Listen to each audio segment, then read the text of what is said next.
इस गांव में सर हम लोगों की जो छोटी सी एक मीटिंग हो रही है, जिसमें हम सब लोग शामिल है। आप पटना ऐसे से भी पकड़ने लोग आए रहिए, हैं, अच्छे हम आप दिल्ली ऐसे से से सीधे घुमाइए, आ रहे हैं। ठीक है, ऐसे पकड़ने रहिए, यहाँ मुझे बेहद खुशी है। बस इतने खाली पकड़ने रहिए। मतलब होंगे वो उस तरह के नेता जो भीड़ कम देखते हैं तो उनको तबीयत पे उदास हो जाती है। मुझे बहुत आप लोगों को देख करके, आप लोगों के बीच आ करके, और मैं मेरी बदकिस्मती थी कि इस एरिया का बायोडाटा हम नहीं जानते थे, घूमे नहीं थे। और मैं ट्रेन से उतरा तो वहाँ पश्चिम वाला जो ढाला है, रेलवे का फाटक है, वहाँ बैठ करके कुछ लोग मिल गए। तो बैठ करके बात किए तो वहाँ से मिला।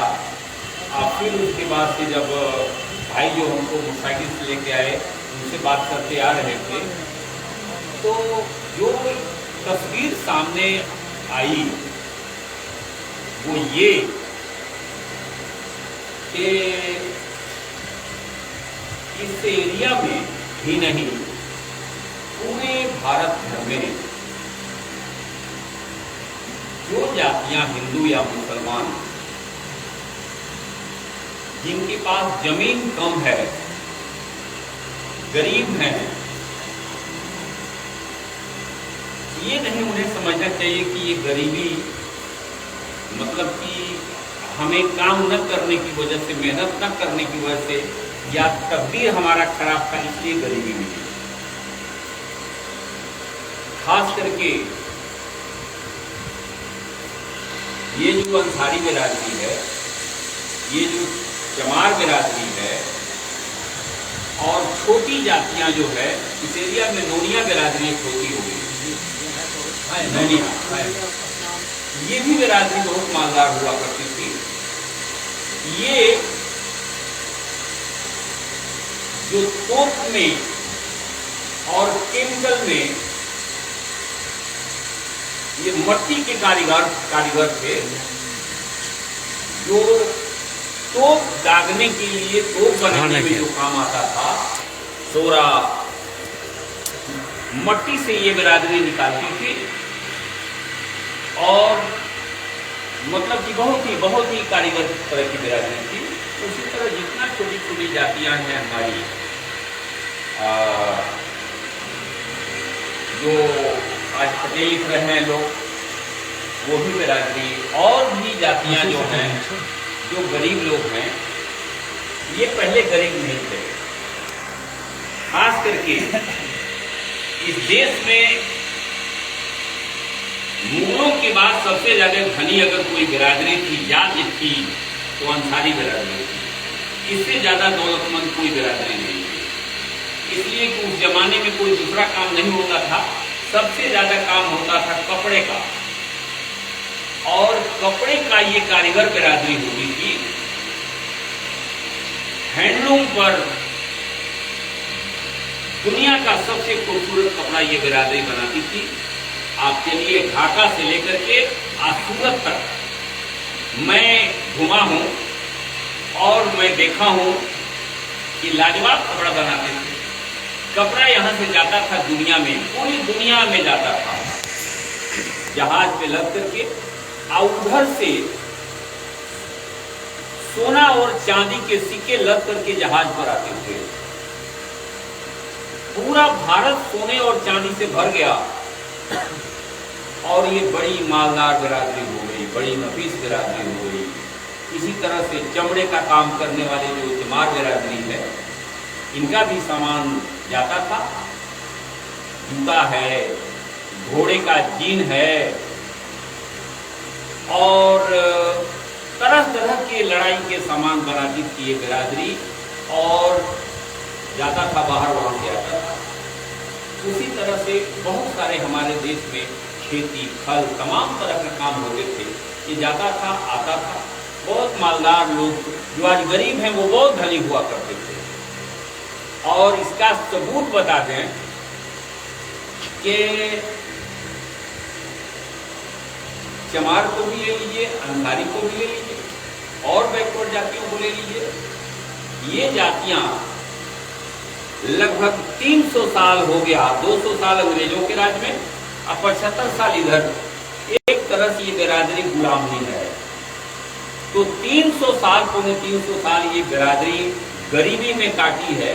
इसके बावजूद भी अगर देखा जाए आईक्यू और लंबाई, तो अंसारी बिरादरी की लंबाई जो है माशाअल्लाह अच्छी खासी मिलती है। यहाँ जितने लोग बैठे हैं सबको हम देखते हैं। उसी तरह से चमार लोग पहले बहुत ही लंबे चौड़े होते थे और भी बैकवर्ड किया। और सबसे मजबूत तो नोनिया होते थे, उनका हाथ में इतनी ताकत होती थी, लकड़ी मिट्टी खोते खोते। यहाँ की हर जातियां बहुत काबिल होती। लेकिन साहब अंग्रेज आए, अंग्रेजों को लाने वाले आज धनी हैं। जो अंग्रेजों को लेकर के हिंदुस्तान आए वो आज धनी हैं। हम नाम नहीं रखना चाहते हैं। जिनके पास ज्यादा खेत होगा ये सब अंग्रेजों के काम करने वाले लोग। जितने नाम नहीं लेंगे आप अपनी आंख से देख लीजिएगा इधर चारों तरफ। और ये अंग्रेजों के 200 साल इंसाफ है और जमीन की ही ताकत पर ये 75 साल से भी जमीन इन्हीं के पास है। ये देश जो गरीब है, हम जो गरीब हैं, इसलिए हैं कि अंग्रेजों ने तो हमसे जमीन छीन करके इनको दे दिया। और आजादी जो मिली, उस आजादी में जो नेता आए उन लोगों ने भी हमारे पास जमीन नहीं दिया। अभी भी जमीन वहीं पड़ी हुई है। जब तक जमीन हमारे पास नहीं आएगी तब तक ये आम आदमी सही नहीं होगा। अब रहा सवाल कि साहब ये बिरादरी कैसी थी, तो आप लोगों से इसलिए कह रहा हूं कि मैं महबूब साहब के पास हमारा नंबर है। मैं जब इतिहास पढ़ता हूं तो आप ये समझ लीजिएगा कि जब मुसलमानों का राज आया, हम लोगों को छोटी जात बनाने वाले, बड़ी खुशी की बात है कि यहाँ मतलब कि मैं ये शोषित समाज दल जो है, रामस्वरूप वर्मा जी की एक पार्टी थी, उत्तर प्रदेश के रहने वाले थे। वो कानपुर के बहुत महान आदमी थे, अच्छे आदमी थे, बहुत बुद्धिजीवी थे। तो वो लोग भी यहाँ हैं।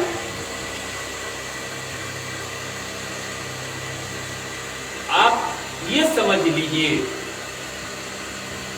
कि ये बिरादरी खास करके अंसारी और छोटी जातियों, मुस्लिम हुक्मरानों के यहाँ उसके दरबार में जब इनका नाम पढ़ता हूं मैं, जो आज गायब है, तो एक नसरुद्दीन सुल्तान, नसरुद्दीन महमूद सुल्तान थे भारत के, उनका प्रधानमंत्री एक अंसारी साहब थे। 1010 में कहा जाता है कि जाहिल बिरादरी है, लेकिन 1010 में हिंदुस्तान का, हिंदी का पहला कवि अब्दुल रहमान जोलाहा साहब थे। ये रहने वाले मुल्तान के रहने वाले थे। मुल्तान एकदम पाकिस्तान में चला गया, यानी भारत के सबसे पश्चिमी किनारे थे। जी, भारत के पढ़ाया जाता है, लिखा जाता है कि पहले कवि वही हैं हिंदी के, उसके बाद अभी दूसरों का नाम आता है। तो ये बिरादरी बड़ी लाजवाब थी। हिंदुस्तान, एक और बात कर दूं कि हम लोगों को जो नाम हम लोगों का है, तो हम अपना नाम बदल लिए हैं। इतना गंदा गंदा नाम हम लोगों को मिला था। जुल्हा, बुर्मी, कोयरी, नोनिया, भाट, पवरिया, डफाली, ये सारा नाम जो है, ये नहीं है कि अंग्रेजों ने हमको बना दिया ऐसा। अंग्रेजों से पहले सिंधु घाटी सभ्यता की बात हम करना चाहेंगे कि ये बिरादरी भारत की मूल निवासी हम लोग हैं, देश के बासिंदा हैं। और ये बिरादरी बड़ी लाजवाब ये देश था, सबसे दुनिया का धनी देश था।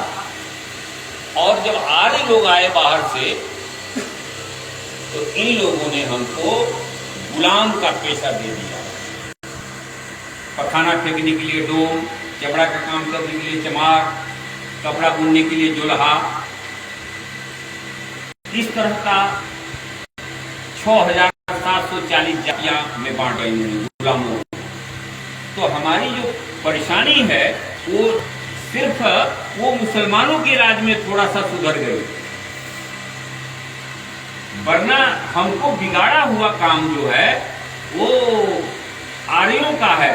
यानी ब्राह्मण राजपूतों के जो पूर्वज हैं वो आर्य होते थे, उन्हीं लोग भारत पर हमला करके हमको गुलाम बनाए और हमको तमाम जातियों में बांट दिए, जो आज भी दिखाई दे रहा है। तो ऐसे हालत में आप देखिए इतना पैसा अंसारियों ने कमा के हिंदुस्तान को दिया कि दोस्तों भारत में उस जमाने में 5 रुपया तोला का सोना मिलता था, 5 रुपया का, और 1 रुपया में एक बकरी मिलती थी, और 2 रुपया मजदूरी होती थी मजदूर की, 2 रुपया। यानी अगर आज के पैसे से निकालिए तो 2 बकरी का जितना कीमत होगा 1 दिन की मजदूरी होती थी मजदूर को, कितना वो तनख्वाह देते थे। आज हम क्या दे रहे हैं? तो साहब इतना पैसा लाया कि हिंदुस्तान सोने का चिड़िया, उन्हीं लोगों को ऐसे इसका नाम पड़ा, इतना सोना आ गया कि सोने का चिड़िया। उसके बाद क्या क्या नहीं बनाया मुसलमानों ने हिंदुस्तान में। ताजमहल ऐसा चीज बना दिया है कि 1 लाख करोड़ रुपया कमा के हर साल भारत को देता है, 1 लाख करोड़ रुपया कमाता है। ताजमहल बना। उसके बाद साहब मने खाने पीने रहन सहन का सारा चीज लाजवाब लाजवाब बना। अंग्रेज जब आए तो हम कमजोर हो गए और गरीब हो गए। फिर वही जातियां जो है सत्ता में आ गई जो हमको 3000 साल पहले गुलाम बनाई थी, और अंग्रेजों ने देश की सारी जमीन जायदाद दे दिया। आप पता कीजिएगा मऊ साहब 1943, 1770 जो अकाल पड़े थे, तो पहले हम लोग बिहार, बंगाल, उड़ीसा, आसाम, इतने 4 राज्यों को मिलाने के बाद से एक बंगाल बनता था। ये बंगाल कहलाता था, ये नवाब के अंडर में रहता था ये। तो आप ये समझ जाइए जब अकाल पड़ा तो सबसे ज्यादा मरने वाला, जिसकी वजह से आबादी कम हो गई, 1/3 जनसंख्या जो मरी है उसमें सबसे ज्यादा मरने वाली जो बिरादरी है अंसारी, चमार, ये जो छोटी छोटी जातियां जितनी हैं ये भूख से मर गई, मार डाला उन लोगों ने। और कोई जमींदार घर का आदमी नहीं मरा, कोई। और देश का जो टाटा बिरला कहला रहे हैं, ये कुत्ते जो थे जो आज बड़े आदमी बने हुए हैं, ये इस देश का अनाज ले जा करके अंग्रेजों को बेच दिए, अंग्रेज लेकर के दूसरे देश में चले गए, और यहाँ के लोग 1/3 जनसंख्या मर गई। तो राम कहानी तो बड़ी वो है। हम गलती किए कि हमको और पहले थोड़ा आना चाहिए था। और आप लोगों से ये मैं कहना चाहूँगा कि अब छोटी जातियों का ज़माना आ रहा है। आप लोगों के पास IQ है, मेहनती हैं, कलाकार हैं, कारीगर हैं, तो बड़ी मुश्किल के बाद हम सबसे पहले कांसीराम जी के साथ रहते थे, राम स्वरूप वर्मा जी से हमारी सभी की मुलाकात आई, और साहब VP सिंह से भी जान पहचान सभी की है। मंडल कमीशन एक लागू हुआ, उस मंडल कमीशन में ये तमाम पिछड़ी जातियां जो है ये शामिल हो गई। मैं आपको जानकारी दूँ कि दिल्ली हाईकोर्ट ने फैसला सुनाया है कि बैकवर्ड का आदमी चाहे वो कितना भी नंबर पा जाए सामान्य में नहीं रहेगा, सामान्य में 3-4 जात रहेगी, 50% कोटा में 3-4 जात रहेगी, ब्राह्मण, राजपूत, कायस्थ, भूमिहार। उस जिनकी आबादी 10% 12% पास है वो 50% में रहेंगे।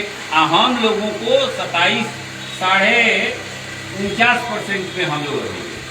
अभी अभी कल का फैसला है। तो ये चाह रहे हैं, फैसला करने वाला भी तो वही लोग है। हाँ, तो ये समझ लीजिए कि हम लोग आगे बढ़ रहे हैं। आज जो जो आगे बैकवर्ड बढ़ रहा है क्यों तो उनके अंदर बेचैनी आ रही है। ये मत समझिए कि वो जज है सुप्रीम कोर्ट का तो पूछिए उसकी जात कौन है। वो जज के रूप में फैसला नहीं दे रहा है, अपनी जाति के पक्ष में फैसला दे रहा है। अगर एसपी है तो जरा जान लीजिए कि वो भी अपनी जाति के पक्ष में है। अगर मुख्यमंत्री है तो वो भी अपनी जाति का पक्ष में है। अखबार लिखता है वो भी अपने जाति के पक्ष में लिखता है। तो जरूरत इस बात की है कि हम लोग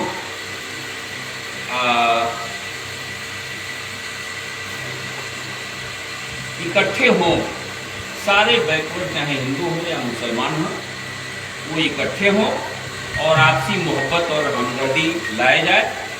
यहाँ हमारे दोस्त पटना से आए हैं तो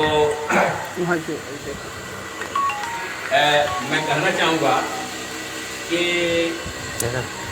ताजमहल पर भी मुकदमा चल रहा है और ज्ञानवापी मस्जिद पर भी फैसला हो ही गया, कुतुब मीनार पर भी हो रहा है और ताजमहल पे मुकदमा हमारे एक दोस्त वकील हैं आगरा के, वो लड़ रहे हैं। तो दुनिया में जो ताजमहल बना है, ताजमहल, एक दिन मैं महबूब साहब बम्बई में था तो मेरी तबीयत की कि इंडिया गेट के थोड़ी दूर पर एक दुनिया का ही, हिंदुस्तान का सबसे बड़ा पैसा वाला आदमी, मालदार आदमी, सोचा कि अगर शाहजहां ने अपनी बीवी के लिए बनवा दिया तो क्यों ना हम, उससे ज्यादा पैसे वाले हैं, अपनी बीवी के लिए हम क्यों नहीं बनवा देता। एक बेहतरीन चीज, 800 करोड़ रुपया खर्च किया और मकान बनवाया है बम्बई में। तो उस मकान को देखने के लिए आई साहब, मैं गया, गाड़ी उधर किनारे, ड्राइवर का खड़ा कर दो, और जैसे उस रोड पर मेरे पीछे रोड पर मैं खड़ा हो गया और उस मकान की तरफ पीठ कर दिया और अपना चेहरा जो है रोड पर कर दिया। मैं ये देखना चाहता था कि जो लोग जा रहे हैं 800 करोड़ का मकान और एक शौहर ने अपनी बीवी के लिए बनाया है, देश का सबसे बड़ा पूंजीपति, जरा इसकी मकान की तरफ लोग ताकते हैं कि नहीं ताकते हैं। साहब मैं घड़ी देख करके 40 मिनट खड़ा रहा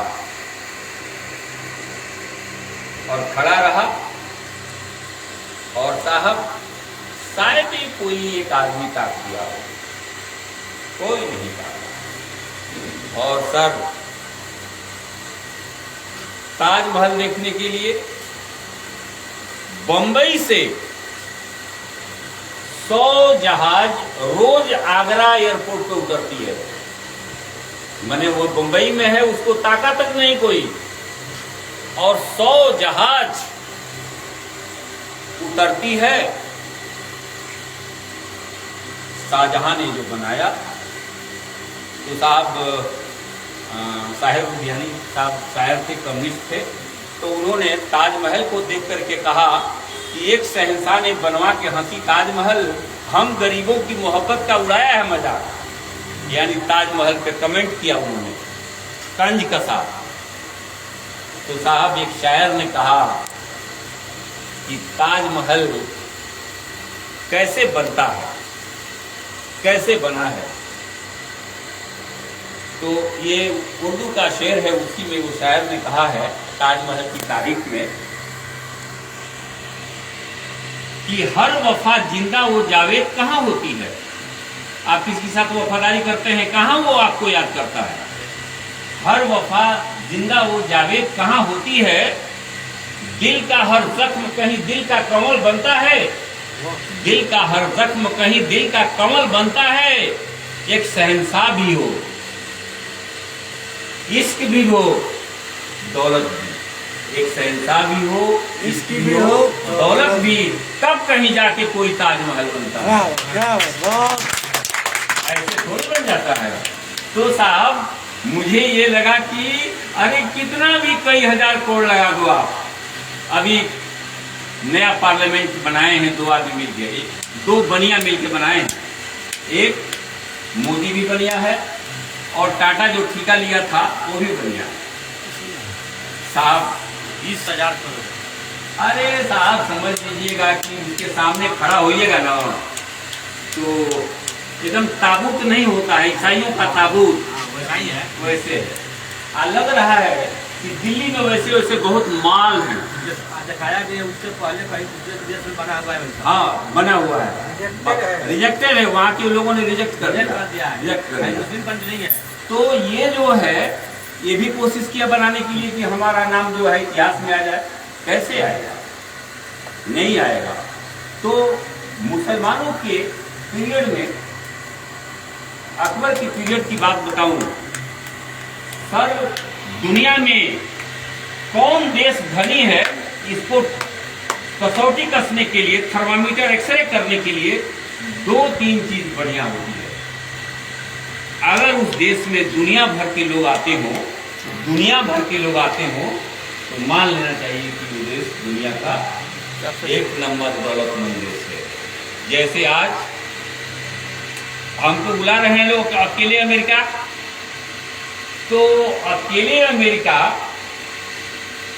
मैं कहता हूं कि यार मेरे घर भर को बुला लो तो हम आ जाते हैं। तो वो कहते हैं कि प्रॉब्लम होगा ज्यादा का, कुछ दिन में बुला लीजिएगा, पहले आप आ जाइए। क्या देश है अमेरिका, दुनिया का कौन ऐसा आदमी है जो अमेरिका नहीं जाना चाहता है। नेता लोगों का इलाज कराना होता है तो जो अस्पताल बनवाए हैं पटना में चाहे दिल्ली में, उस अस्पताल में इलाज कराना चाहिए, मर ही जाएंगे, सीधे अमेरिका जाते हैं सर।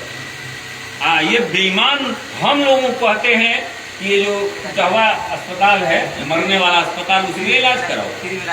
बेईमानों का देश है। और इसी देश से दुनिया में लोग जा रहे हैं मजदूरी करने के लिए। और अब क्यों जा रहे हो? मुसलमानों से इतना नफरत है, अब मुसलमानों के देश में क्यों जा रहे हो? वहां तो कपड़ा पड़ता है, जूते पड़ते हैं, क्यों जा रहे हो वहां?